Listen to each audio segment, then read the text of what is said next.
Assalamu alaikum wa rahmatullahi wa barakatuh. Alhamdulillahi alladhi hadana lihadha wama kunna linahtadiya lawla an hadana Allah. Rabbi shrah li sadri wa yassir li amri wahlul 'uqdatan min lisani yafqahu qawli. Alhamdulillahi kwa pamoja tena tukumkutana. Wiki jana tulikuwa na wageni wetu wale, wakatupa faida kubwa sana. Kuna mambo mengi mimi nimesoma kwa ndugu yetu yule Muhammad Khalfan, tumepata faida kubwa sana. Akatuachia slogan moja, sijui tuweza kuikumbuka slogan gani alituambia? Be smart, don't start. Turudieni, be smart, don't start. Kwa hivyo silaha ya kuwata mambo yale ni usianze wewe, kuwa smart. Basi hili jambo liwekeni ndani ya fikira kabisa. Leo tutarudia tena katika klasi zetu ambazo mutaona hapa nimeandika somo la leo. Nani atansomea somo la leo hapa? Bismillah. You are smarter than you think. Wewe kwa umbile basi uko very smart kuliko vile ambavyo wafikiria wewe. Fikra yako ya kuambia mimi sijui, mimi sitafahamu, bongo langu halishiki. Leo tutataka ifuta kabisa fikira hiyo. You are smarter than you think. Wewe hukuumbwa, Mwenyezi Mungu hakukuumba katika weakness ambazo wewe bazikadiria ndani ya maindi yako. Kwa hivyo leo tutataka toa ithbati kwa kuwa wewe you are very smart kuliko vile ambavyo wafikiria. Ushuhuda uko wapi? Wapi tutatoa ushuhuda kwa kuwa sisi ndivyo tulivyo, we are very smart. Lakini ni kitu gani ambacho chaturudisha nyuma? Huko mbele tutakuja pia tutakielezea. Ushuhuda ni kuwa a'udhu billahi minash shaitani rajim. Bismillahir rahmanir rahim. Yaqulu tabaraka wa taala fi kitabihi al-aziz, asema Mwenyezi Mungu katika kitabu chake kitukufu, walaqad karramna bani adama wa hamalnahum fil barri wal bahri wa razaqnahum min at-tayyibati wa faddalnahum ala kathirin mimma khalaqna tafdila. Asema mimi Mwenyezi Mungu nimemuumba huyu binadamu. Hazungumzi muumini na si muumini, azungumza binadamu, the son of Adam. Huyu binadamu asema karamna, nimemtukuza, status yake iko juu sana. Hakuumbwa kiumbe mwingine ambayo Mwenyezi Mungu amemkirimu akamtukuza kiakili katika kila jambo kama huyu binadamu. Kwa hivyo sikizeni kwa makini, kuweni na mimi katika siku yangu ya leo, siku yetu ya leo, muone Mwenyezi Mungu atuambia nini, ili tuweze kuondosha fikra kwa kuwa mimi sifahamu, bongo langu halishiki. Leo fikira hii tutaifuta kabisa. Asema nimemtukuza huyu binadamu kuliko viumbe vyote.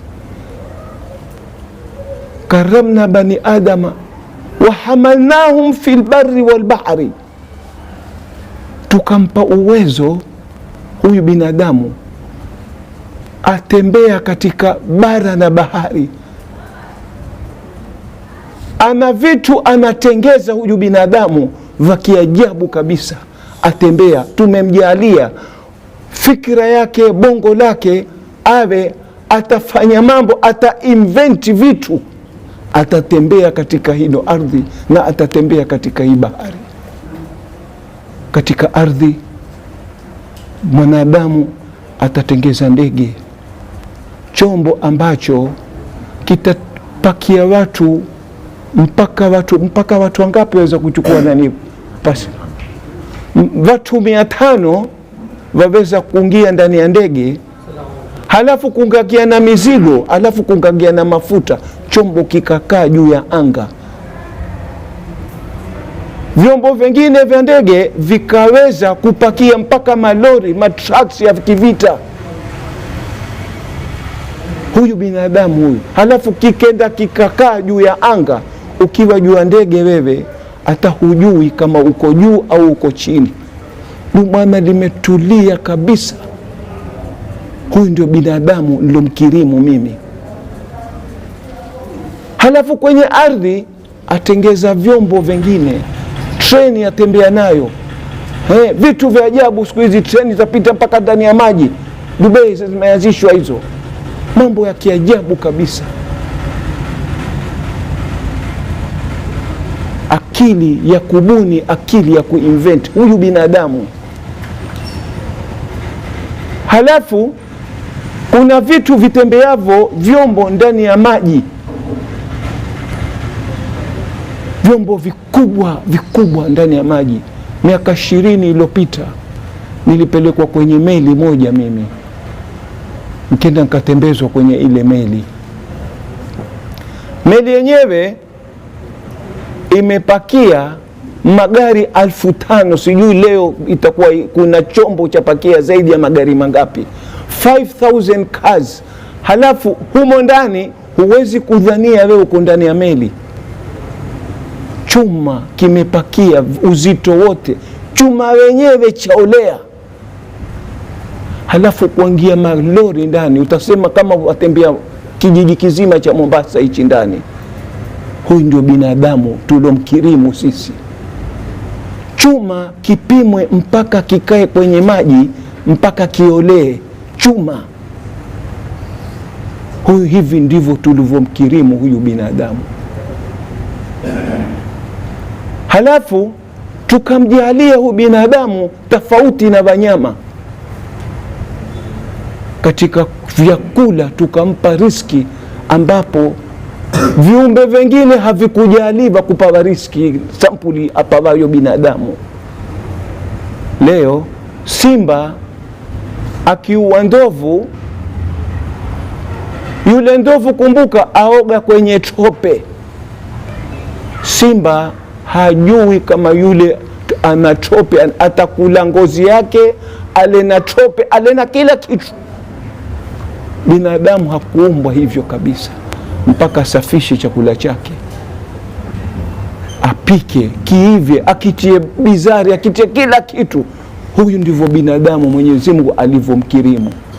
Halafu namna mbalimbali ya vyakula. Leo natamani wali, kesho natamani chapati. Taja wewe. Na kila nchi wana mapishi yao.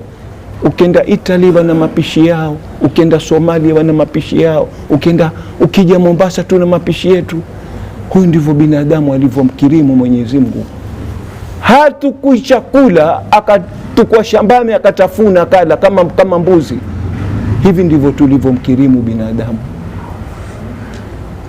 Halafu wafadhalnahum ala kathirin mimma khalaqna tafdila. Kisha renki yake huyu binadamu tukaiweka iko juu sana kuliko viumbe vyote alivyoviumba Mwenyezi Mungu. Tutakuja pole pole kweni na mimi tuje tujue haya Mwenyezi Mungu anayoyazungumza kuna utofauti gani. Halafu mimi nikawa na fikira hizi, kwa nini mimi siko kadhaa? Tutakuja pole pole kweni na mimi. Kwa hivyo huyu binadamu amemzungumza Mwenyezi Mungu, you are smarter than you think. Wewe ukiamua, na wewe yule alotengeza manuari yule alioifanya ndege ikaruka, yule aliotengeza piramidi, is a human being like mimi na wewe. Hana quality za kupita mpaka ambapo yeye ni special creature ndio akaweza kuunda vitu kama vile. Kwa hivyo twendeni polepole tungie sehemu ya pili. Tushajua sasa mwanadamu akiamua atakafanya kitu chochote cha maajabu aweza kufanya. Leo kuna simu hino ukiwa nayo wewe, ni simu, ni redio, ni nini, nitajieni na nyingine, ni kompyuta, nini tena, YouTube, kazi fanyayo, ni kamera, ni mainterneti hapo, watu kuwa leo ni banking, leo yote wafanya kwenye simu. Nikitaja redio mtancheka, maana redio vitu vya zamani hivyo, kabla useme simu yangu pia ina redio. Hivyo vitu vya kwa vingi. Simu yangu pia ina tochi. Simu kitu kimoja kile. Maajabu binadamu wewe wakitumia. Leo ukikaa ukifikiria huyu alikuwa na akili gani akatengeza kitu kama hivi. Kuna wakati na kila leo yatoka mpya. Mimi niko Malindi, tuko na mzee mmoja. Wakati huo simu zilikuwa ni zile za kudaili. Sijui kama ataka mwamuzi jui kama nyinyi hizo. Azijua zile za kudaili. Sasa bwana mmoja amwambia utakuja kwa wakati, amwambia huyo mzee. Huyu mzee ndio azungumzaye, amwambia kutakuja wakati kwenye 70s hapo. Kutakuja wakati utakuwa na simu wewe haina waya, haina chochote, wazungumza na mtu China. Wale vijana walikuwa pale, umwambia mzee, wewe ushapiswa wewe. Simu uwe nayo alafu haina connection yoyote, basi wewe uzungumze tu. Ilikuwa ni kitu hakiingia kilini. Leo akifanya binadamu, karamna bani adama. Haya, sasa tushike sehemu ya pili sasa. Huyu ndio binadamu ambaye ana akili kama mimi na wewe. Ni uamuzi tu. You are smarter than you think. Ni uamuzi tu, wataka kuwa mtu aina gani, wataka kuinventi nini katika hii dunia wewe. Iwe ni kisimulizi, kiwe ni maajabu kama mapiramidi yalivyojengwa mpaka leo watu hawajui yale walianza vipi, walimaliza vipi. Binadamu huyo. Kwa hivyo twendeni sehemu ya pili ya huyu binadamu. Mwenyezi Mungu asema aya ya pili, man kana yuridu hartha al-akhirata nazid lahu fi harthihi wa man kana yuridu hartha ad-dunya nu'tihi minha wa ma lahu fi al-akhirati min nasib. Yoyote atakaye mazao ya akhira, asema mimi nitampa. Yoyote. Na yoyote atakaye mazao ya hapa duniani, mimi pia vile vile nitampa. Awe Bill Gates, awe Donald Trump, awe ni Salim, awe ni nani, yoyote, mankana. Lakini huyu atakaye ya dunia peke yake, wama lahu fil akhirati min nasibu, akhira hana kitu, hapa atapawa kila kitu. Dunia yake, pepo yake itakuwa ni hapa. Lakini wewe muumini ukiamua, wewe utakuwa hapa, atina fi dunia hasanatan wa fil akhirati hasanatan wa qina adhaban nar. Yote utakuwa nayo, na adhabu ya moto pia Mungu atakuepusha. Lakini kwa makafiri leo atakuwa ana mazao ya hapa duniani peke yake. Utaona mtu anavyoishi, milki anavyotumia, starehe anayofanya lakini it will end up here only. Aishi miaka 60, 70, 80, lakini maisha ya milele anakwenda sufur bin sufur, hana kitu. Na haina maana kwa kuwa wewe usitake haya mazao ya dunia, usitake, haina maana hiyo. Uweza ukawa na mazao ya akhira, ukatuma akhira yako hapa na ukatuma dunia yako hapa, yote ukawa nayo, na kule ukaepusha na adhabu ya moto. You are smarter than you think. Kwa hivyo nafasi iko, mankana, yoyote atakaye mazao ya dunia au mazao ya akhira, Mungu Mwenyezi Mungu open check atampa, hakuna pingamizi yoyote. Twendeni sehemu ya 3. Mwenyezi Mungu asema, ni aya kila siku tunaifasiri na kila siku tunaisoma, laqad khalaqna al-insana fi ahsani taqwim. Huyu binadamu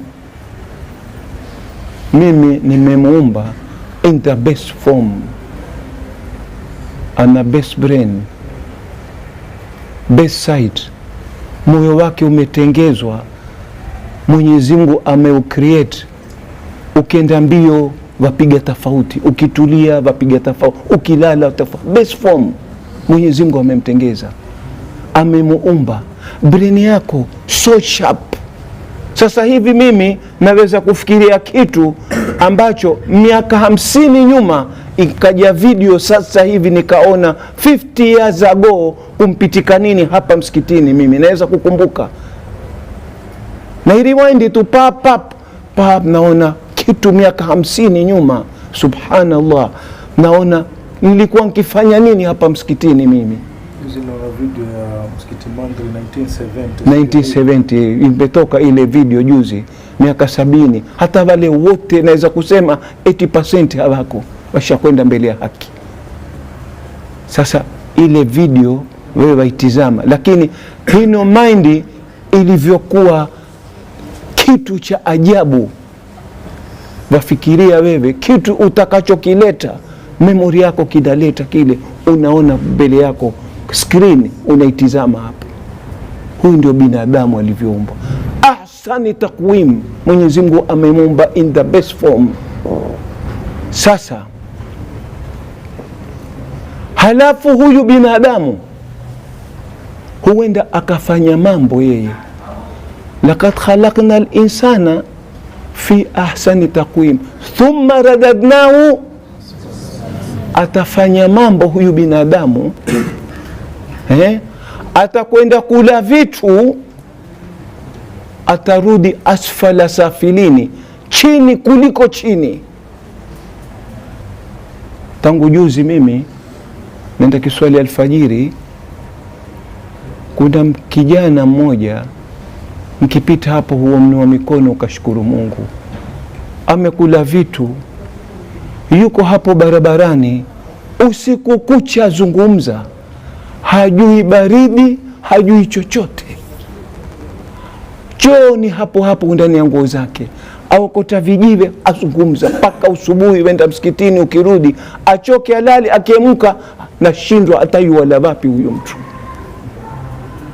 Hii ndivyo hali ilivyo.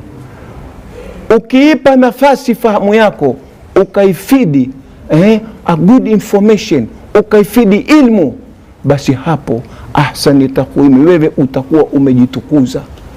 Lakini kinyume chake ni yale alozungumza hapa Muhammad Khalfani, watoto wanakula vitu kutoka, halafu anashindwa atoke vipi, anashindwa. Huyu ndio binadamu, ameumbwa hali kama hino.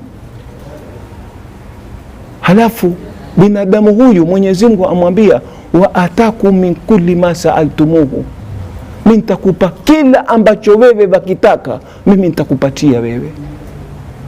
Wewe kazi yako niomba tu, ad'uni astajib lakum. Kazi yako wewe niomba mimi, I will give you whatever you require.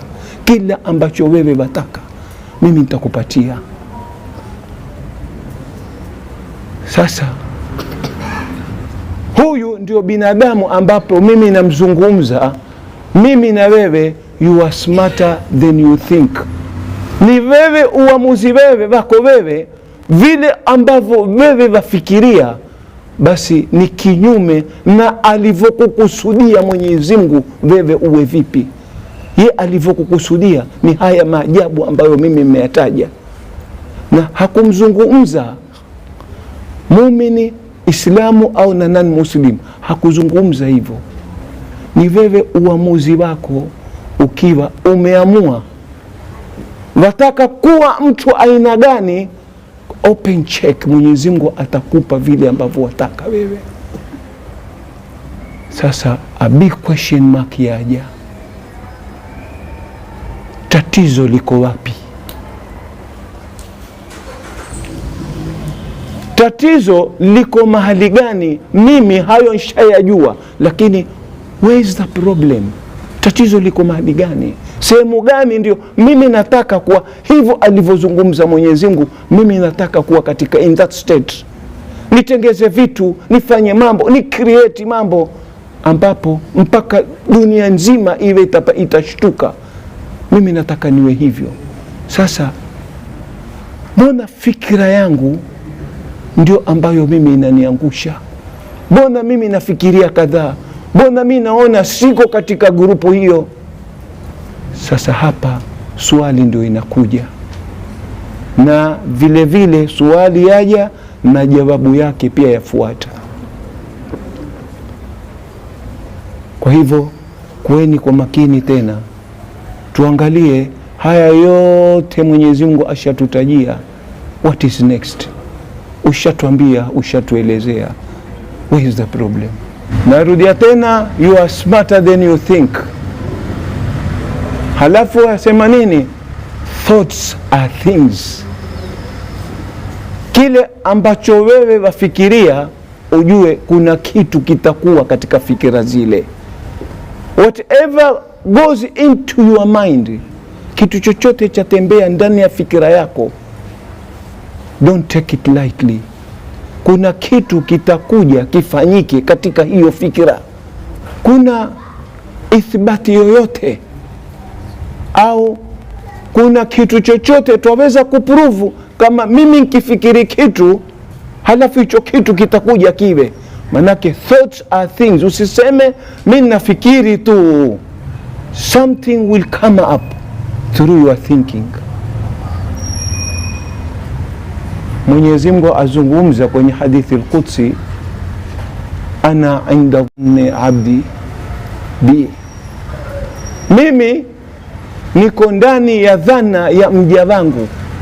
Katika dhana ile asema sawa'un minkum man asarra alqawla wa man jahara bihi wa man huwa mustakhfin bil-layli wa saribun bin-nahar lahu muaqibatu min bayni yadayhi wa min khalfihi yahfadhunahu min amri llah inna allaha la yughayyiru ma biqaumin hatta yughayyiru ma bi anfusihim.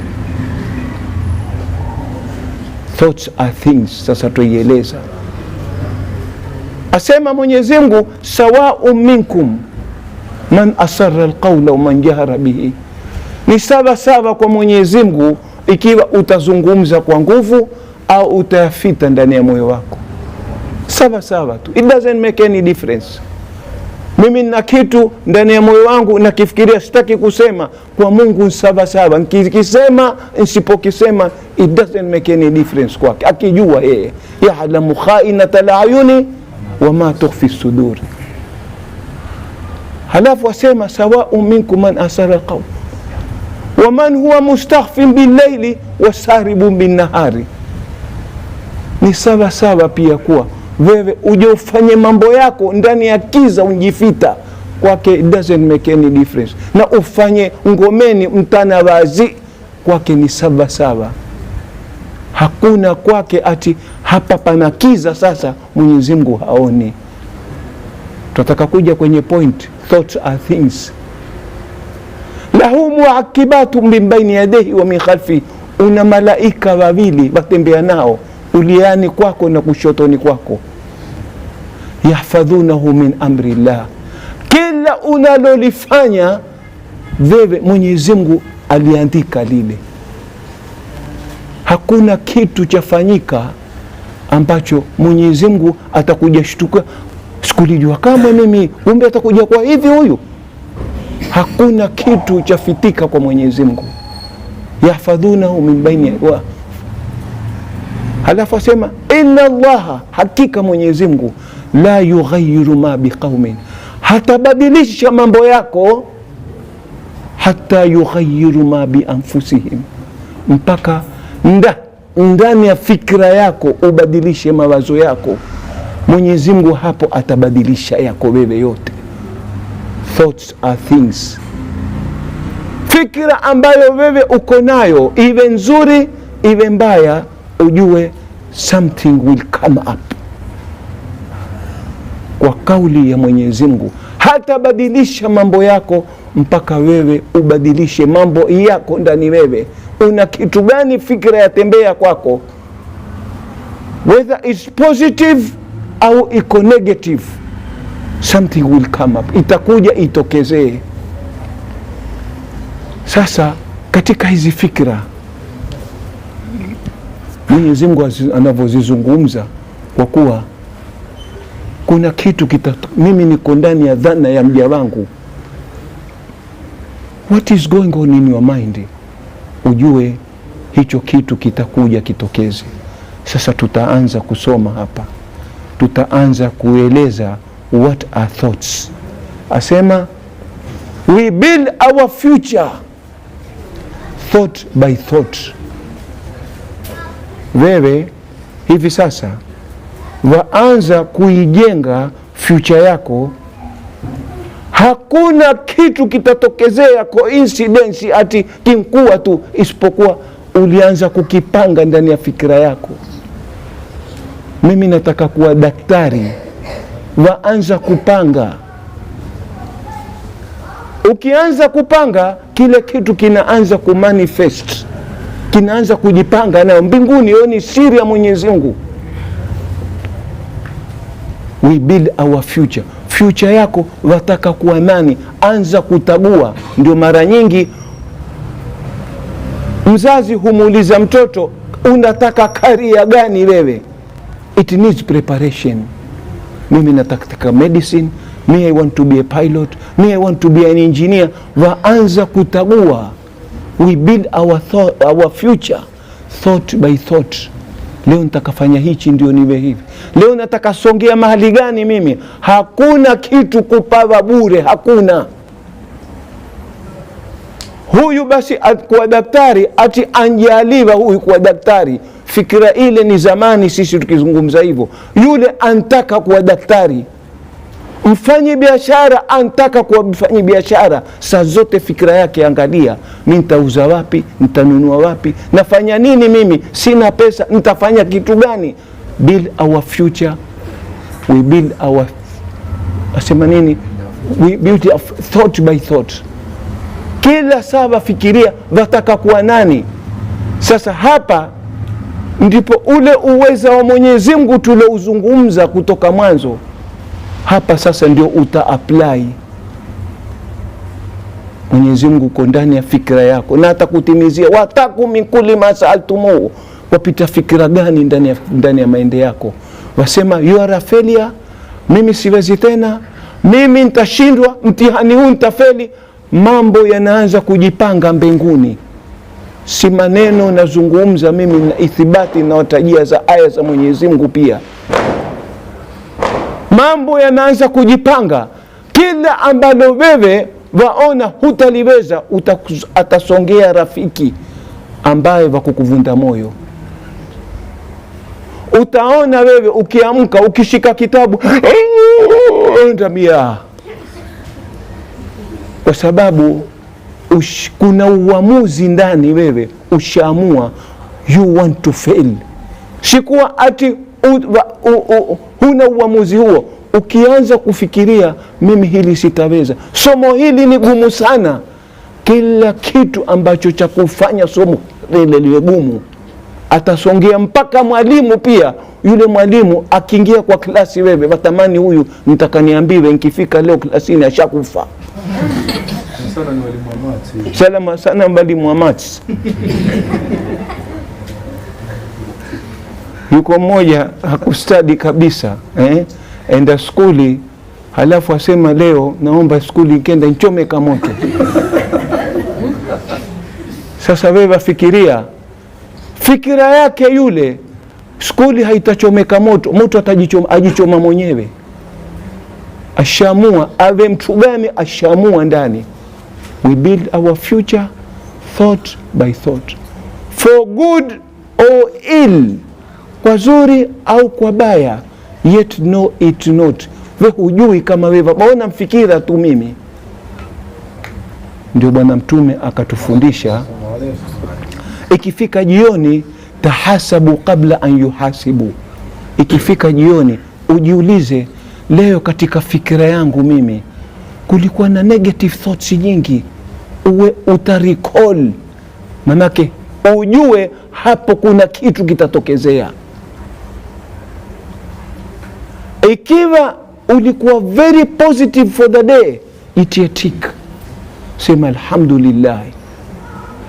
Lakini ikiwa for good or ill, yet know it not, ikiwa umepita fikra negative tu, wewe huyu anipendi, mwalimu mimi si rafiki yangu kabisa, ampendelea yule, hiyo ita continue. Tutakuja zungumza the law of attraction pia. Wewe attract kile kibaya, wewe attract, na kizuri wewe attract. Hili ni umbile Mungu ameliumba. Tuko pamoja nafikiri. Kwa hivyo for good or ill, yet know it not. Hujui maskini wewe. That's why we are here to create awareness ndani ya fikira yako kwa pitika kitu gani. Alhamdulillah, tumshukuru Mwenyezi Mungu. Leo kuja kukutana kama mahali kama hapa. Tumechoka kuona mimi mara hili halivi mara hili. That's why you are here. Kwa hiyo hakuna kuja hapa unkuja tu waona mimi nataka, I want to create awareness. Fikira yangu ananiambia nini ndani? That's why we are here. Kwa hivyo that which we call our sacred thought speed forth to the earth, a remote spot. Ile fikira ambayo wewe ona ni wewe tu, hakuna juae, ni secret. Fikira ile yenda mbali sana, haimaliziki pale kwenye fikira yako peke yake, ile fikira itakwenda mbali sana. Ndio mara nyingi waweza wewe kumfikiria mtu, mara papo muona nitokezea, au wamfikiria mtu mara papa ankupigia simu, halafu tunamsema usizosema atangeomba mali ingepata. Utakufa mzee huyu. Hakuna coincidence intokezea, ni fikira yako ulifikiri wewe, ika connect to the universe, ikamleta yule. Na vile vile fikira yako ndio itavuta wewe, mimi sipati kazi tena, mimi mwalimu hanipendi. Hayo ndio wewe wa attract, yatakuja kwako katika maisha.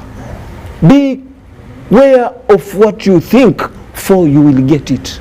Tahadhari sana wafikiri kitu gani katika maisha yako, kwa kuwa lile ambalo limedominate kwenye fikra yako, ujue hilo litakuja litokezee katika maisha yako.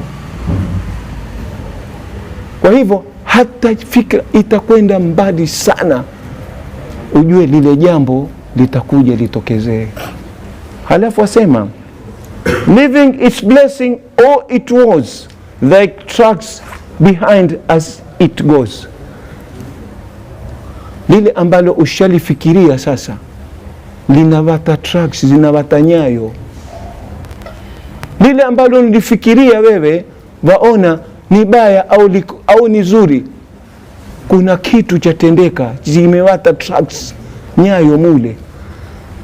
Hilo jambo liko ndiani wewe kulipata, kama ni baya kama ni zuri. Choose then your destiny and wait. Sasa tagua hatima yako, wataka hatima aina gani? For love brings love and hate brings hate. Hata pepo pia. Choose your destiny, sikwambii duniani peke yake, hata akhera. Wataka pepo ya aina gani, wewe ndio kakae hapa, unaanza kuiprepare wewe pepo ile. Nataka kwenda kaa beach plot, nataka kwenda kaa sehemu gani mimi, pepo aina gani, Jannatul Firdaus. You prepare that janna here, wewe anza kuitayarisha hapa. Choose your destiny. For love brings love. Ukileta utukivu utapata utukivu, na ukileta kitu kizuri, mapenzi, huna chuki wewe, hicho ndicho utakachotuma. I'mal mashita kama tadinu tudani.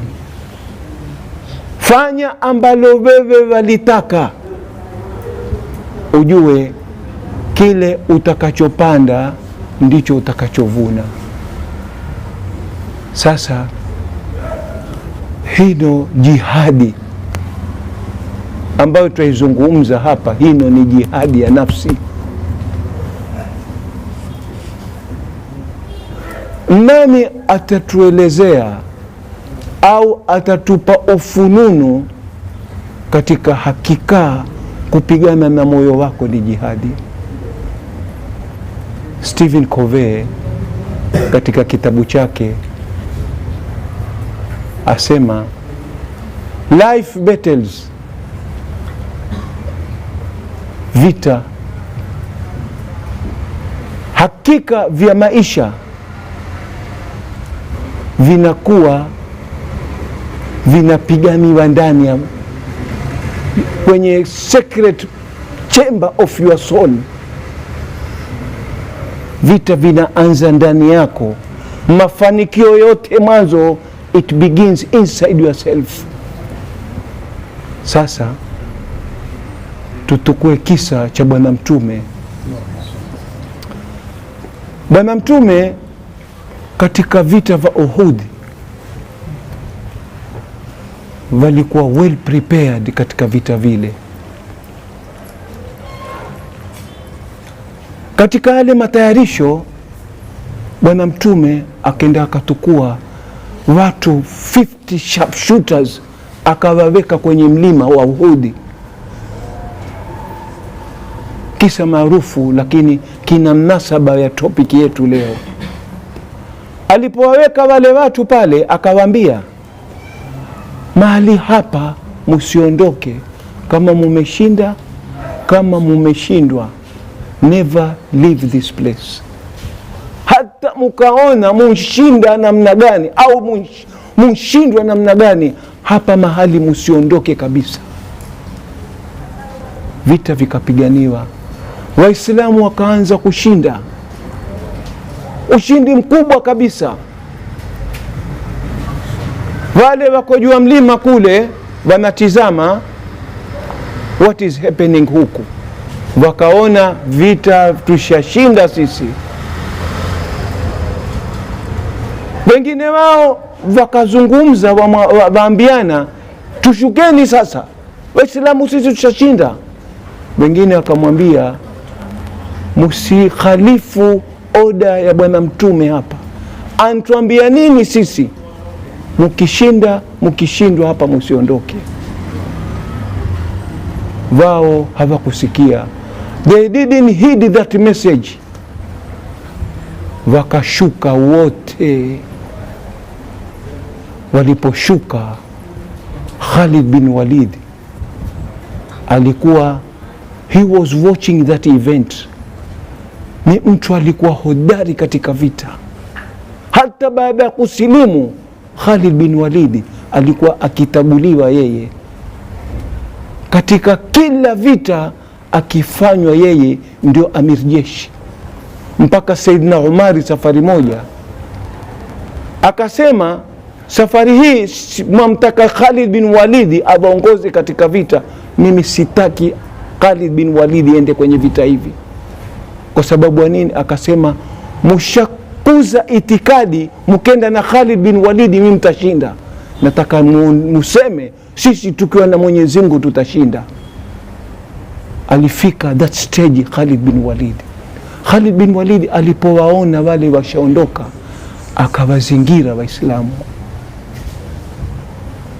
Waislamu vita vikageuka, wakaanza kupigwa. Waislamu wakapigwa. 70 of the top brass, mpaka Saidina Hamza akauliwa katika vita vile, mpaka ikasemekana Bwana Mtume pia ameuliwa. Ile ujasiri wa Khalid bin Walid alivyokuwa. Waislamu wakapigwa, wakauliwa, vita makafiri wakashinda, wakatukua ngawira, vita vikamalizika. Baadaye Bwana Mtume akawakusanya maswahaba wake, akawaambia twatoka katika jihadi ndogo sasa kwenda kwenye jihadi kubwa sana. Taabani wa muumini, maswahaba taabani, wajapawa habari hiyo na Bwana Mtume. Wamwambia Bwana Mtume, watakatuambia hivi vita tutokavyo vidogo, kuna vita zaidi ya hivi? Amwambia naam, kuna vita vikubwa zaidi ya hivi. Vinkaaje vita hivyo? Akawambia hiyo sasa ni jihadi nafsi. Sasa kupigana na moyo wako, hiyo ndio jihadi ambayo mtakayokuwa nayo. Ni kazi kubwa sana. Kupigana na fikra yako wewe ya kuambia huwezi tena, you are a failure, ukifeli wewe hufai tena, wewe utakuwa mtu kadhaa. Hiyo sasa ni jihadi kubwa sana. Kupigana na nafsi yako kutomuasi Mwenyezi Mungu ni jihadi kubwa sana, especially at this time ambapo kuna masimu, kuna vitu vya kupoteza fahamu mtu. Ni jihadi kubwa sana. Kwa hivyo katika jihadi hii ndio naizungumzia, ni jihadi nafsi. Thoughts are things, whatever you are thinking, hapo jihadi iko hapo. You are a failure, wewe hutaweza, mzee wangu hanipendi mimi, kadhaa, jirani yangu anifanya. Saa zote uko katika negativity. Wewe wapangua ukipanga mambo ambayo they don't exist, they are just in your mind. Your life is what your thoughts make it.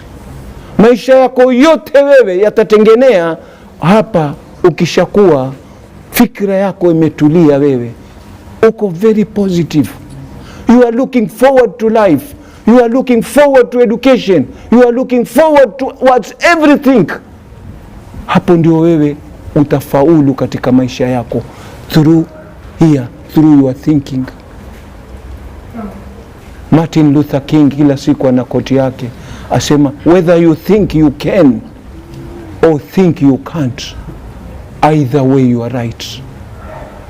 Ukifikiria mimi naweza hili somo, I will make it this time, you are right. Ukisema somo hili mimi safari mimi nitaanguka, you are also right. Ni vile fikra yako utajiambia wataka nini wewe, kitu gani watakatekeleza wewe, pale ndivyo vitakavyokuwa, kwa sababu una choice. Ukisema kitu majaliwa, mimi rangi yangu, urefu,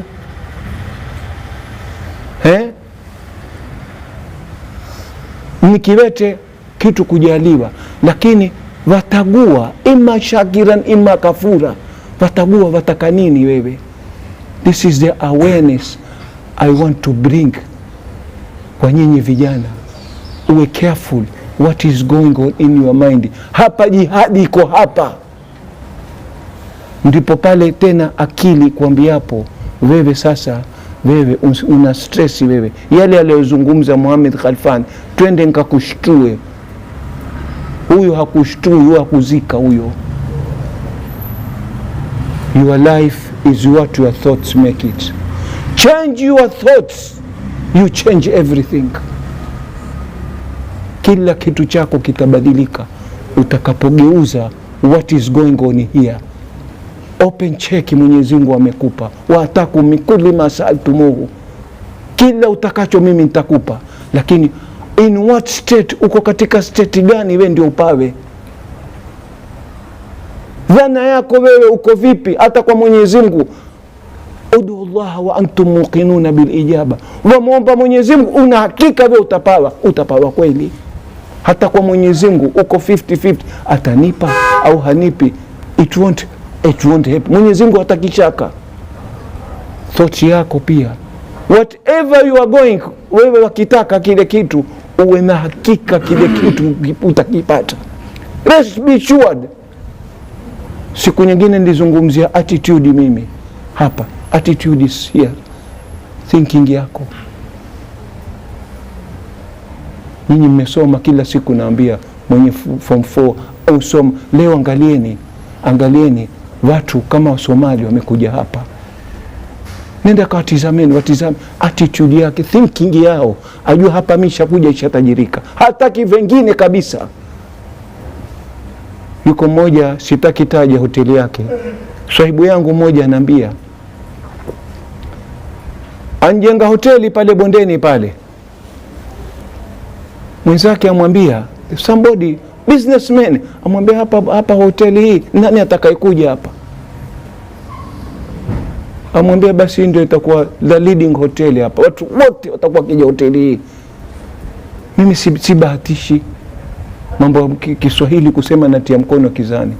Ile hoteli leo sijui ukienda kama utapata rumu hapo, kwa sababu ameiweka yeye, ajua nafanya hili ndivyo litakavyokuwa.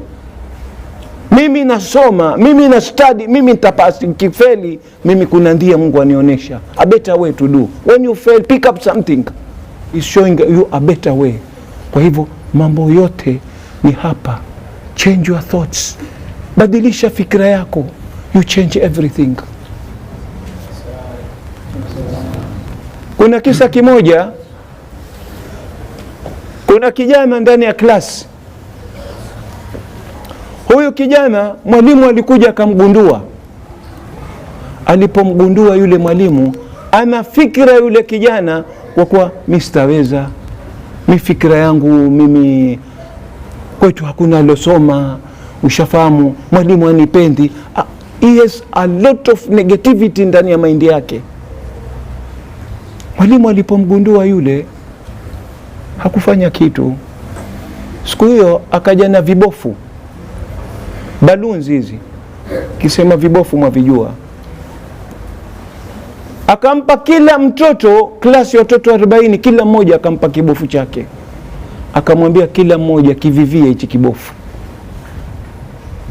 Kila mmoja mtoto akavivia, akampa na uzi utakao kirili nzima wewe tukua uzi. Akawatukua kwenye ground open air pale mahali wacheza mipira. Akamwambia kila mmoja akirushe akishike kile kitafika wapi. Kila mmoja akakivivia kibofu chake, kila mmoja, vingine vikenda juu sana, vingine viko chini, na vibofu vote different colors. Kila kibofu kina rangi yake. Wale kila mmoja akawa kile kibofu kiko angani sasa. Halafu akawaita vibofu, amvishika hivi ndoni pamoja, wakakaa pamoja. Mwaweza kunambia, awauliza wale vijana students wake, kina sababu gani, mbona kibofu kile kimfika juu sana kile? Hakuweza kujibu. Kwa nini kile kimfika juu, hichi kiko kati, hichi hakijenda kabisa, hiki kiko chini, kwa nini? Vijana akanyamaza, hatujui mwalimu, hatujui, tuambie, tupe faida. Akawambia kitu ambacho kile kimefikisha juu kile, it's not the color, si habari ya rangi yake, what is blown, kimviviwa upepo kiwango gani kile ndani yake, ndio kile kibofu kikenda juu. Ina maana gani hii vibofu kuleta mfano huu? Akawaambia katika maisha, wewe wataka status yako iwe juu, material gani waweka hapa, no matter uko rangi gani, wewe pua yako inkaa vipi, ushafahamu haisababishi wewe rangi yako au mimi kabila langu, haisababishi hiyo kabisa wewe utapanda daraja yako. What information waweka ndani ya mind yako, una masomo kiwango gani wewe ndio wewe ufike juu. Mind yako ya kuambia nini, negativity au uko positive, wewe ndio uweze kupanda daraja yako ikapanda juu. Hiyo ndio ilmu aliyowapa hawa vijana, na mimi naambia nyinyi vile vile, kutoka leo change your thoughts, badilisha mawazo yako, you will change your life. Mimi nilipokuwa skuli, nimetoka standard 7, fikira yangu anaambia wewe maths huwezi kujua kabisa. Maths ni somo gumu sana. Behind that mimi nilikuwa nacheza tu ni mipira na nini, lakini alhamdulillah katika maisha leo mmebarikiwa nyinyi. Sisi nyuma yetu tulikuwa hakuna klasi kama hizi, lakini huja ukabahatika ukaja ukashikwa mkono na mtu akakuadvise. Nilipokuwa juzi tutoa zawadi hapa, nikaanza kujieleza mimi, nilishikwa mkono. Kwa hivyo nikabadilisha fikra yangu, kumbe there was a businessman in the making. Kumbe ni Mungu. Mimi naona sijui hesabu, kumbe Mwenyezi Mungu amejalia mimi nataka kuwa mfanyi biashara. Nilijua hisabu, kila anwai ya hisabu nilijua mimi. Takbir! Kwa sababu niligeuza wazo langu ndani kwa mimi siwezi. Malindi nikawaeleza, tukawa top wholesaler Malindi, tukaja Malindi Mombasa, tukawa top wholesaler Mombasa, because I changed my thoughts and everything changed. Inna Allaha la yughayyiru ma biqaumin hatta yughayyiru ma bi anfusihim. Mwenyezi Mungu hatageuza mambo yako mpaka wewe ugeuze mambo ambayo yako ndani ya fikra yako. Kwa hivyo you are smarter than you think. Kumalizia topic yetu leo, is a very crucial topic. Sasa yaweza kuwa fikra yako ndio adui yako, ndio ikwambiayo ikakuangusha. Sometimes yaweza kuwa rafiki, halafu ukaamini yale ambayo akwambia rafiki yako, wewe utafeli. Uona leo mtihani huu safari hii, wewe mgumu, wewe hakuna atakaipasi. Yaweza kuwa ni rafiki ana influence mind yako, au wewe mwenyewe negativity iko ndani yako. Sasa tufanya nini? Kuna one proverb yasema, if you are told you are dumb and come to believe it, you will perform accordingly. Wewe ukaambiwa mashikio yako mazito sana, wewe usikii, halafu ukaamini wewe mkweli au nambiayo, basi wewe kila mtu akizungumza na wewe, hebu sema kwa nguvu, unajua mashikio yangu mazito mimi, kwa sababu ushaamini ya yule, kwa kuwa wewe mashikio yako ni mazito, umeamini itakuwa hivyo hivyo. Mimi alhamdulillah nimekwenda India, daktari anambia mimi, wewe siku 30 wewe utakufa. Wewe una maradhi kadha kadha kadha. Kama mimi niliamini yale, ngeanguka pale pale. Mtu shambao utakufa, ngoja nini tena? Lakini sasa alhamdulillah, tegemeo ni la Mwenyezi Mungu. Daktari hauye ajabu. Sasa mimi nenda checking siku ya pili, mwaka wa pili, nenda fanya checking. Namuuliza ule daktari nitakamuona mimi, ndio kuja checking. Wale masista, you don't know? Naambia I don't know. What happened? I said he's dead. Yeye anipangia mimi, kumbe ajipangia yeye. Sasa kama mimi naamini nishaambiwa hivyo, piga simu huku tengezewe sanda.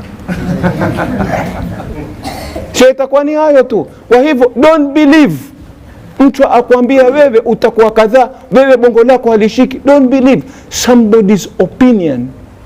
It doesn't have to be a reality. Haiwezi kuwa vile hayo ni maoni yako, lakini mimi sikufuati wewe unavyonifikiria mimi. Kwa hivyo ya leo haya ndio nilokuja nayo mimi. Vijana, heed my message. Your life is what your thoughts make. Utakavyofikiria, you are a failure. Wewe hutafahamu. Change that thought. Everything will change. La yughayyiru ma biqaumin hatta yughayyiru ma bi anfusihim.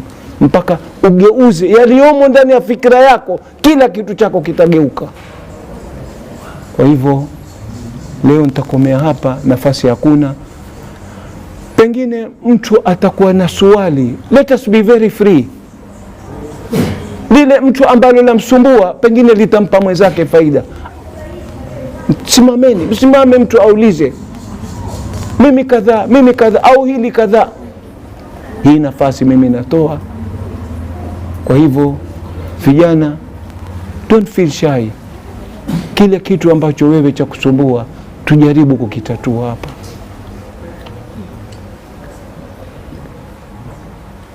Kuna mtu ana swali yoyote? Experience yangu ni kwamba hii ni kweli, thoughts are things.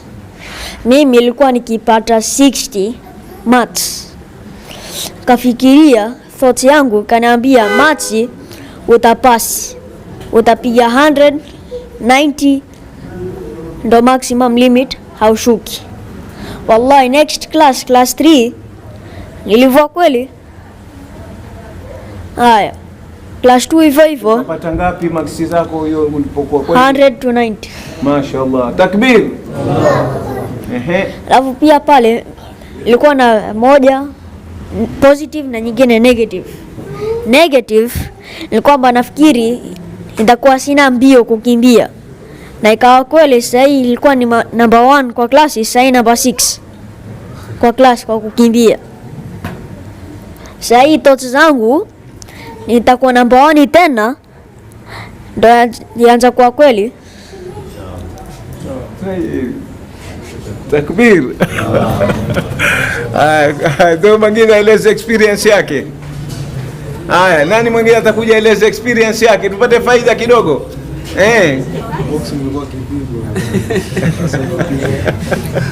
Nani atatueleza hata katika michezo? Hata katika michezo nani atakuja eleze? Ndo una experience kuja, ndo nani atakuja?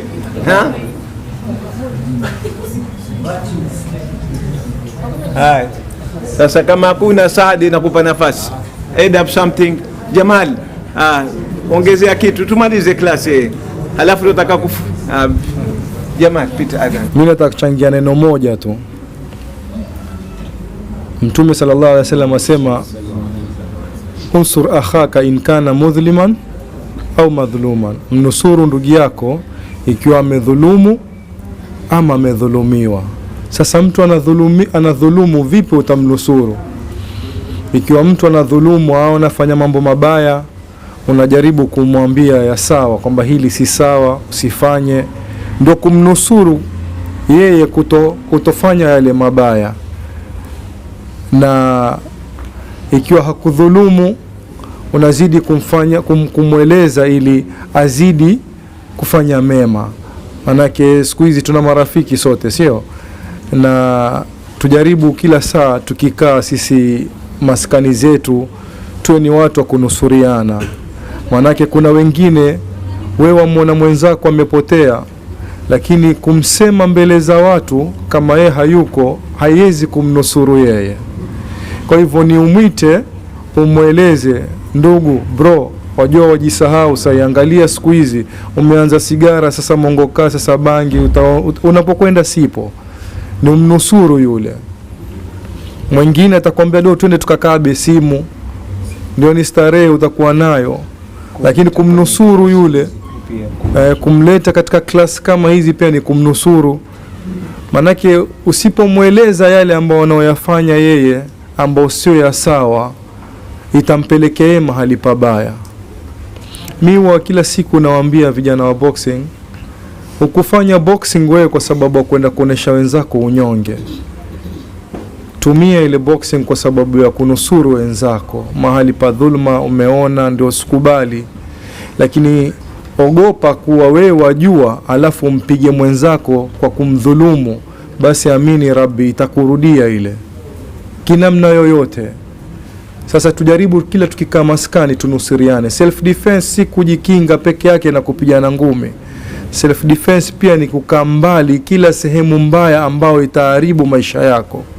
Kila sehemu wajua mimi nitakaokaa hapa itaharibu maisha yangu, itaharibu afya yangu, basi ile pia ni self defense kwa kuepuka sehemu kama zile. Na challenge kubwa kwetu sisi ni maskani tulionazo. Tumezoea kuwa mitaa yetu watu wazima vuta bangi na watoto wadogo na si kitu chochote. Kwa hivyo tunusuriane sisi kwa sisi. Tusifunge midomo yetu kila saa tuwe tukiambizana. Hali zimekuwa mbaya kutoka kwa bangi na mongoka, sasa mambo ya kuibia watoto. Lazima tunatahadhari mambo kama haya watoto. Ukisikia mitaa fulani yafanyika mambo kama haya, basi na sisi tuwe na tahadhari mambo kama haya. Tuambizani sasa wote, mtoto usipende kutembea peke yako. Musipande tuktuk ambazo nyi hamzijui. Panda tuktuk mtu amjua. Manake ikiwa mwayaona mahali fulani, alhamdulillah huku kwetu hayajafika, hatujasikia mitaa yetu, lakini tuwe na tahadhari. Mambo yatisha sasa jamaa. Manake hichi kilio cha mtu aliyompoteza mtoto wake anchukuliwa, hajua mpeleko wapi, hajua fanywa nini. Mimi sitaki hata kuimagine yake.